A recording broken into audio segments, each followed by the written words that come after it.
Fala aí galera, beleza? Platinado aqui começando mais vídeo para o canal.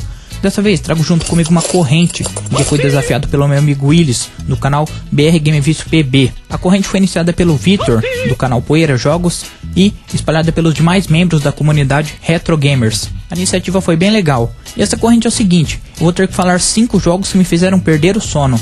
Aí é difícil, hein? E depois disso vou ter que indicar mais 2 canais para participarem da corrente também. Lembrando também que eu vou estar deixando o canal de quem eu citei aqui no vídeo na descrição. Depois vocês vão lá e dão uma conferida no canal dos caras, que eles mandam bem pra caramba. Conteúdo retrô de qualidade. Então beleza, chega de enrolação, vamos logo para os 5 jogos. Número 5.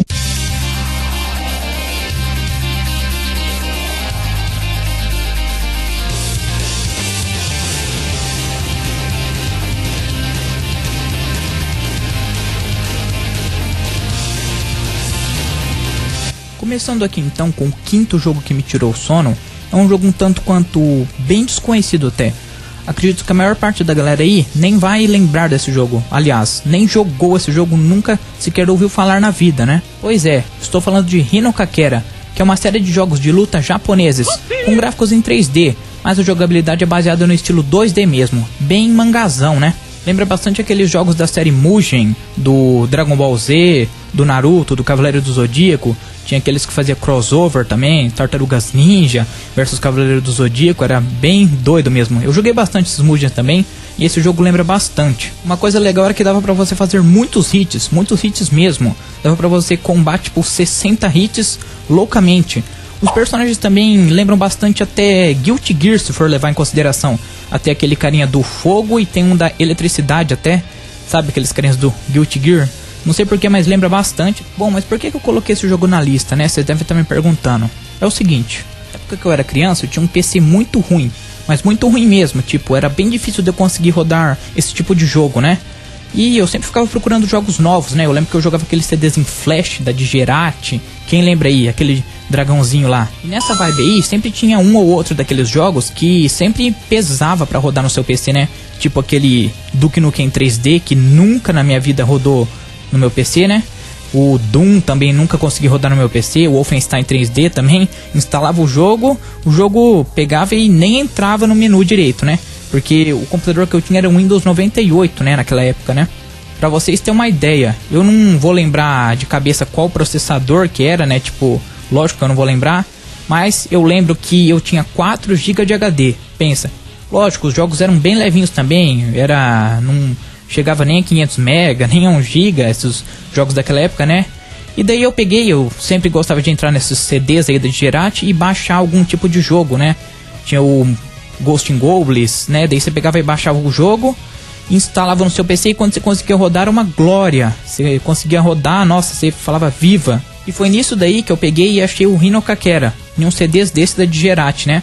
Só que a versão que eu achei era uma versão beta. Mas quando eu era criança, eu peguei e esse jogo me deixou muito louco, porque foi um dos primeiros jogos que eu consegui rodar no meu PC, um desses jogos pesados, sabe? Ele rodava legando mesmo o boneco. Quando você dava um golpe no inimigo, você sabe que jogo de luta precisa ter bastante FPS, não pode legar nada, né? Mas quando eu dava um golpe no inimigo, o inimigo caía legando tudo. Mas daí eu peguei e eu fiquei muito feliz, mas muito feliz mesmo quando eu consegui rodar esse jogo no meu PC. Eu ficava dia e noite jogando, até a hora da sua mãe pegar, te chamar pra dormir e estragar com toda a sua felicidade, né? Haha. Como eu já disse, o jogo era uma versão beta na época que eu jogava, né? E tinha apenas 4 ou 3 personagens. Eu lembro que tinha aquele personagem do fogo, o Raven. Tinha o Sylvis, aquele do cabelinho branco. E tinha uma mulherzinha, que era tipo uma lutadora de Kung Fu. E eu não lembro se tinha mais não, mas eu lembro desses 3 aí. E os personagens, como eu disse, muito carismáticos também. Jogabilidade esplêndida pra época. Gráficos em 3D, só que com a jogabilidade em 2D, que era muito bom. Personagens lembrando animes. Era muito foda o jogo, me marcou muito. Então, 5ª posição é essa daí. Vamos para a 4ª então. Número 4. Em 4ª posição temos um jogo muito foda também, que eu já loquei essa fita, eu já cansei de locar essa fita, né? Eu cansava de locar, né? Porque hoje em dia nem locadora mais existe. Mas foi a fita que eu acho que eu mais loquei na locadora. E era uma fita que eu jogava muito. porque eu conseguia zerar o jogo. Eu me sentia muito feliz, porque o jogo era, assim, digamos que fácil. Você colocava na dificuldade lá, Easy, Medium, e no Easy era bem fácil, assim, como criança não gosta de muita dificuldade, né? Eu locava e conseguia fechar o jogo, mas mesmo assim ele tem um fator replay incrível, né? Esse jogo aqui, diferente do anterior que citei, já é bem mais conhecido pelo público gamer, né? Aliás, ele conta com um personagem bem memorável, que lembra bastante um outro aí, né? Um tal de Sonic. E sempre que eu ia na locadora alocar essa fita com meus amigos e tals, eu falava pra eles que eu tava alocando a fita do Sonic. Só que muitos anos depois que eu fui descobrir que o nome do personagem era Sparkster, né? Inclusive tem até um vídeo desse personagem no meu canal. Quem quiser, dá uma passadinha lá e confere, valeu? Esse jogo foi lançado inicialmente para o Mega Drive, né? Com uma versão chamada de Rocket Knight Adventures, né? Que era a versão oficial. Depois foi lançada uma versão chamada Rocket Knight Adventures 2. E depois foi lançada Sparkster para o Super Nintendo, que foi a versão do game que eu joguei, né? Ou seja, a versão do game que eu mais joguei. O jogo era daqueles clássicos de plataforma, né? Bem naquele estilo side-scrolling, que você tinha que ir andando e matando os bichos ou pulando na cabeça deles. Aqui você não fazia isso. Aqui você tinha uma espada e você ia atirando raio laser ou matando eles com a espada mesmo. E o diferencial do jogo ficava por conta de um jetpack, de uma mochila voadora, né? Um foguete. O nome do jogo já fala isso, né? Rocket Knight, guerreiro foguete, ou seja, guerreiro do foguete, mais ou menos isso, né? Traduzindo. E daí, esse foguete, você podia... Ele que dava toda a magia do jogo. Você podia se mover pra qualquer lado. Você podia pular de um galho, assim, e pro outro. Ou você podia se mover em algumas direções que você não alcançava ir sem ele. E era toda a magia do jogo, ficava por conta do foguete mesmo. As músicas e as fases eram muito memoráveis, como aquela fase em que você andava em uma avestruz gigante, era a fase 3. Você podia, como eu disse, escolher a dificuldade. Na dificuldade Easy, o jogo era realmente muito fácil. É por isso que eu consegui fechar ele muitas vezes. Toda vez que eu pegava essa fita, eu conseguia fechar o jogo. E eu jogava muito mesmo. Eu fechava o jogo, depois que eu fechava o jogo, eu continuava jogando ele. Eu tentava fechar na dificuldade normal, depois no hard. Pra você ver o verdadeiro final do jogo, você tem que fechar no hard, né? E eu também fazia uma coisa bem interessante, que eu pegava códigos, né? Na época eu não tinha internet, mas eu ia na casa do meu primo, levava essa fita lá, a gente se matava de jogar, né? Ficava o dia inteiro lá, que a mãe dele não brigava dele ficar tanto no videogame igual a minha mãe, né? Daí a gente, uma vez foi lá, o primo dele, que também é meu primo, ele é um pouco mais velho, ele era também um pouco mais velho do que nós, daí ele pegou uns códigos lá, que você podia escolher a fase em que você queria jogar. Quando eu vi isso pela primeira vez, eu realmente gostei muito, fiquei muito grilado. Eu falei, cara, que legal, você pode escolher a fase em que você vai jogar. Eu não lembro de cabeça, né? Se eu lembrar, eu coloco aí pra vocês qual código que era, né? Pra você escolher a fase.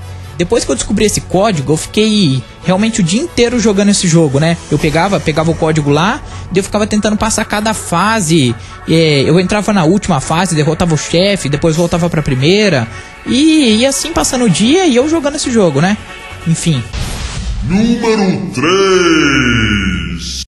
As gerações que eu mais joguei de todas foram as 16 e 128 bits. No caso, Super Nintendo e PlayStation 2. O Super Nintendo, acho que eu já aloquei todas as fitas possíveis das locadoras. Sim, na verdade eu já fiz isso. Eu já aloquei todas as fitas possíveis de 2 locadoras. E daí quando eu ia alocar, o carinha falava que era fita repetida, que eu já tinha alocado. Mas daí então, com o tempo, veio novos consoles de CD, como PlayStation 1, PlayStation 2. E realmente acabou com esse esquema de ficar locando fitas, né? Porque na época era cartucho antigamente. E daí passou pra CD, ninguém mais locava CD, né? Porque era 5 CD lá na banca e o PlayStation 2 foi um dos consoles mais pirateados de todos os tempos. Então, como já estava bem acessível para todo mundo, o PlayStation 2 foi um videogame que eu consegui até ter bastante jogos, né? Porque o CD era R$5, então eu ia lá todo dia, juntava 5 do lanche e tal. Beleza, ia lá comprar um jogo. Beleza, então fui lá e um belo dia eu fui lá e comprei Dragon Ball Z Budokai Tenkaichi. Eu gostei bastante, eu gostei pra caralho. E esse Dragon Ball que eu tinha comprado foi o primeiro jogo do Dragon Ball que eu vi em 3D, né? Antigamente eu jogava muito Dragon Ball Z Budokai 3, que eu achava espetacular também. Aqueles gráficos assim, tipo um jogo do Dragon Ball que realmente era muito bom pra época também. O Budokai 3, que eu jogava muito antes de conhecer o Tenkaichi. Depois eu fui no meu amigo um dia lá, meu vizinho aqui do prédio, e eu conheci Dragon Ball Z Budokai Tenkaichi 2. Eu até falei pro meu amigo assim, pô, cara, saiu Dragon Ball Z Budokai Tenkaichi 2. Ele falou assim, pô, saiu, cara, vamos lá em casa jogar. Eu fui lá, falei assim, nossa, que foda. Conheci o Dragon Ball Z Budokai Tenkaichi 2 nessa época. Então, em 2008, quando o PlayStation 2 já tava no finalzinho da sua vida, eu já tinha conhecido o PlayStation 3 e tal, só que eu ainda tinha o PlayStation 2, né? Porque Play 3 naquela época era só ricaço que tinha, né? Eu fui nessa mesma banca aqui perto de casa, eu nem tava esperando nada, eu achei que Dragon Ball Z tinha morrido no Tenkaichi 2. Então, eis que eu vou lá e vejo lá na loja Dragon Ball Z Budokai Tenkaichi 3. Daí eu falo assim, caralho! Eu simplesmente não tava acreditando que era Dragon Ball Z Budokai Tenkaichi 3. Eu achava que não tinha mais como melhorar o Dragon Ball pro PlayStation 2, porque no Budokai 3 já era muito foda, o gráfico já era foda. Vamos ser sinceros, né? Mas por incrível que pareça, eles conseguiram melhorar e muito. Esse pra mim é um dos melhores jogos de Dragon Ball já feito. Só que morreu por aí também, né? A trilogia Tenkaichi fechou com chave de ouro, porque os próximos jogos foi pra decadência a série. Número 2. Número 2, não poderia ser diferente, né? O que? GTA San Andreas, galera, sem comentários. Como diz meu amigo Fabrício, cada jogador uma história. E realmente é isso mesmo, cada jogo, no caso, uma história, né? Bom, não é novidade pra ninguém, né, que GTA San Andreas foi um dos mais marcantes aí, pra mim e pra muitos, né? Na verdade, a minha história com esse jogo é um pouco diferente. Eu lembro que na época, era 2004, 2005, né? O jogo estava sendo lançado até um ano depois, e o jogo estava bem no auge até. Eu ia na casa dos meus amigos e tal, eu tinha o PlayStation 1 na época, que era um console muito bom também, né, para o ano, né? E daí, vocês sabem que criança é daquele jeito, né? Vê uma coisa na casa do amigo e quer. Por exemplo, tem o Super Nintendo na sua casa, você vê o PlayStation 1 na casa do seu amigo, você quer. Beleza, você ganhou o PlayStation 1, você vê o PlayStation 2 na casa do seu amigo, você vai querer o PlayStation 2. Beleza, você ganhou o PlayStation 2, você vê um PlayStation 3 na casa do seu amigo, você vai querer o PlayStation 3. E assim por diante, né? Você sabe que esse ciclo é eterno. E comigo não foi nem um pouquinho diferente. Eu tinha um Play 1 em casa, e daí eu fui na casa de um colega e ele me mostrou o PlayStation 2, aquele caixotão. E adivinha que jogo que ele tava jogando lá? Sim, GTA San Andreas. Tipo, a minha sensação de ver aquele jogo pela primeira vez, você poder andar por uma rua, de poder bater em pessoa, de poder pegar arma, era liberdade total. Tipo, eu nem cheguei a ver o GTA 3, assim, eu já comecei vendo o GTA San Andreas. Eu lembro que eu até comprei o GTA 2, só que eu achei um lixo na época, né? Porque eu comecei já do San Andreas. Na verdade, eu comecei vendo o GTA Vice City, depois eu comecei a ver o San Andreas. Já comecei no 3D. Pra quem começou no 2D e foi pro 3D, foi mais incrível ainda. Outra coisa muito marcante no GTA San Andreas era que dava pra jogar de 2. Quem aí lembra? Tinha aquele bonequinho, só que era um multiplayer bem zoado mesmo, né? Só que era o que dava pra fazer, né? Era um multiplayer meio secreto, né? O pessoal ficava brigando. E eu ia na casa desses meus amigos aí, e a gente ficava o dia inteiro jogando de 2 aí, se matando. Daí quem perdia passava o controle. E por que que o GTA me fez perder o sono? Simplesmente porque quando eu ganhei o meu PlayStation 2, eu já era um pouquinho maior, já tinha uns 13, 14 anos. E aí minha mãe não embaçava tanto de eu ficar jogando videogame a noite toda, né? E eu simplesmente varei a noite toda jogando GTA, pra zerar, né? Eu não gostava muito de fazer missão, mas uma vez eu decidi fazer, né? E deu no que deu, né? Sempre tinha aquela missão que a gente travava, na época eu não tinha internet, daí tinha que ficar procurando em revistinha, e não era sempre que eu conseguia também essa revistinha, daí tinha que ficar perguntando pros amigos. Era bem mais legal essa época, realmente. Número 1, realmente não poderia ser diferente. Eu poderia mentir aqui, mas esse realmente foi o jogo que me fez perder mais sono na minha vida. Bom, quem acompanha o canal aí já sabe que eu sou muito amante da saga do Mortal Kombat, já sabe que eu gosto bastante e não poderia ser diferente, né? O jogo que me fez perder mais sono de todos foi o Ultimate Mortal Kombat 3. Mas por que ele me fez perder tanto sono assim? É o seguinte, essa fita, eu comprei ela junto com o console, né? Quando eu comprei o meu console, ela não veio com Super Mario World, porque o meu console, eu comprei ele no camelô, né? Normalmente quando você compra o seu console, ele vem com Super Mario World, o Mega Drive vem com Altered Beast, mas o meu não. O meu console eu comprei, e daí o canela do camelô falou assim, pode escolher qualquer jogo aí. E eu vi o Ultimate Mortal Kombat 3, que eu já tinha jogado na casa do meu primo. Eu tinha jogado no meu primo Mortal Kombat 3, sem ser a versão Ultimate, eu nem sabia que existia, né?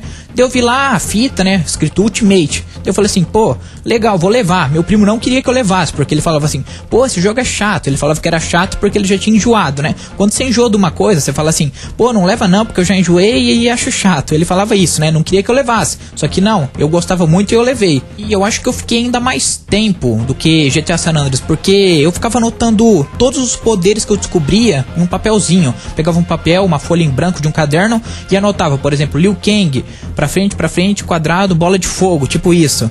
Daí anotava o Brutality, os Fatalities que vinham nas revistas que eu descobria. E anotava bem bonitinho, né? Tentava fazer uma coisa legal. Era muito bacana mesmo. Podemos dizer que Ultimate Mortal Kombat 3 me fez perder mais o sono ainda do que GTA San Andreas. Na época eu ainda era mais novo, eu tinha uns 8 anos, 8, 9. E daí eu sempre pegava alguma torre, normalmente a torre mais fácil. Pegava um personagem que eu sabia jogar bem e tentava fechar. Eu já tentei fechar com todos os personagens, só que lógico que eu nunca consegui. Eu já fechei com bastantes personagens, né? Só que o Shao Kahn era muito difícil. E eu sempre ficava pensando, né? Pô, não sei o que, vou jogar Mortal Kombat amanhã, não sei o que, quando eu era menor, né? Era bem legal isso. Eu acho que se pegar o tanto de horas que eu joguei Mortal Kombat, dá o dobro de horas que eu joguei GTA San Andreas. Então foi por isso que eu coloquei ele na lista, né? Porque eu joguei muito mais, mesmo eu sendo mais velho um pouco, poder ficar acordado até mais tarde, varar a noite no GTA San Andreas, eu joguei muito mais o Mortal Kombat. Então, por isso que eu coloquei ele na primeira posição. Então é isso daí, pessoal. Esses foram os meus 5 jogos que me fizeram perder o sono. E eu realmente espero que vocês tenham gostado. Agora eu vou indicar mais 2 canais para corrente. O primeiro canal que eu vou indicar é o meu amigo Marcos Vinícius, do canal Sem Analógico. Vou estar deixando um pedacinho aí do canal dele, depois vocês conferem lá. Ele mostra todas as aquisições que ele conseguiu. Ele também tem alguns tutoriais, bem bacana mesmo o canal dele. Depois vocês dão uma passada lá que o canal dele é show. Ele também é igual eu, faz pouco tempo que está começando no YouTube. Não sei que data que vocês estão vendo esse vídeo, né? Mas pelo menos em janeiro de 2016, faz pouco tempo, né? Enfim, o canal dele é retrô de qualidade mesmo. E o próximo canal que eu vou indicar é do meu amigo Diego, do canal Not Konami Code, que faz bastante tutoriais retrô também, dá uma boa dica pro pessoal. Então, dá uma conferida lá. O canal dele ainda tem poucos vídeos, mas ele prometeu que vai postar mais. Na verdade, a meta dele é um vídeo por ano. Brincadeiras da parte. Salve aí, Diego, é nóis. Então é isso aí, pessoal. Vamos ficando por aqui. Vamos terminando mais o vídeo. Eu deixei todos os canais que eu citei no vídeo no link na descrição. Depois vocês dão uma conferida lá. Todos os canais são show, canais retrô de qualidade mesmo. Se você gostou, não esqueça de deixar o seu like. Deixa um comentário aí para fortalecer. Abraços, até a próxima. Valeu e fui!